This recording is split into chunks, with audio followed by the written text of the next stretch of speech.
Well, Trump isn't just frustrating the other candidates, though, on the Republican ticket. His call for a ban on Muslims temporarily entering the United States has drawn the ire of a lot of Republican senators, including Jeff Flake of Arizona, who tweeted this, quote, "Just when you think Donald Trump can stoop no lower, he does. These views do not reflect serious thought." Well, Senator Flake visited a mosque today, telling those gathered that he hopes the isolated voices calling for division are overwhelmed by a chorus of the many. Well, here with me now is Republican Senator Jeff Flake of Arizona. Senator, I know you spent the afternoon, I think afternoon prayers with there. Tell us about your experience.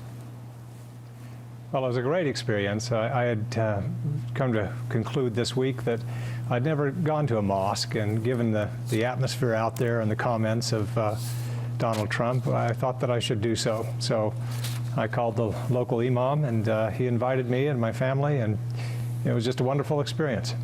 And we're showing some pictures now of your visit earlier today. What did you hear from them? What did you hear from various people that you met today? One, that they are just very upset and dismayed at what happened in California. And you know, the suspicion that's cast on their community, really, it's awful, and I feel badly for them. So they were anxious to let people know that they deplore the activities that have happened. They've helped where they can, and that this community does not stand for what some people think they stand for. You know, there are a lot of ideas about how to restore trust between maybe, in this case, political leaders and the Muslim community. Maybe it's between the Muslim community and non-Muslims in America. What are some ideas that you have in restoring this trust, and they have in restoring this trust? Well, I hope that more senators and members of Congress will visit a mosque and invite families there and the leadership there to visit their churches as well. It's tough to dislike and misunderstand those you get to know, and I think that if we can do some more of that, it'll do us all a world of good. It wasn't you know, just for them. This was for me and my family. We needed to understand more what this is all about, and it was very helpful, I have to say, and they were extremely welcoming. You know, it was interesting when Pew came out last month, and a majority of Americans said that they didn't believe Islam sort of fit the values of America. How would you answer that question yourself? And then, assuming you would answer that you wouldn't answer that way, how would you tell somebody that they're wrong, and how would you explain it to them? Well, Muslim Americans have fought in every war and died in every war since the revolution. There are a couple of thousand Muslim Americans serving in our military right now, you know, sacrificing the ultimate price sometimes to hold, you know, to restore or to assure that we have the freedoms that we have here.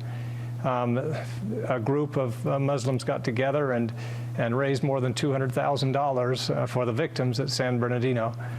So this is a community that is mourning along with those of us who are sickened by this kind of violence, and in particular for them, they realize that you know, suspicions are cast on the entire Muslim community, and that shouldn't be the case. Well, you obviously did this. You felt the need to do this because of what Donald Trump said and did. What, number one, as a Republican, are you going to be able to support the Republican nominee if his name is Donald Trump? Donald Trump will not be the nominee.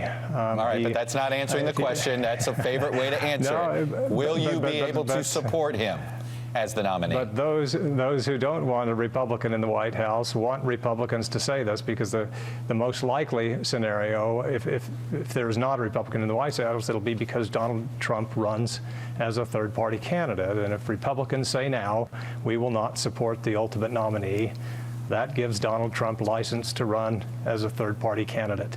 By the way, that was a very honest way, I have to say. Wait, Senator, that was a very honest way of answering that question.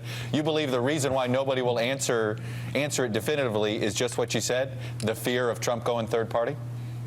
Yes, yes, and frankly, we would like to see, I would like to see, and I think if Donald Trump subjects himself to the Republican voters through the primaries, that he will not be the ultimate nominee. But let's let him do that. But he won't if we say from the outset that Donald Trump will not receive my vote. So I don't think that Donald Trump will be the Republican nominee. Let's let the process go forward.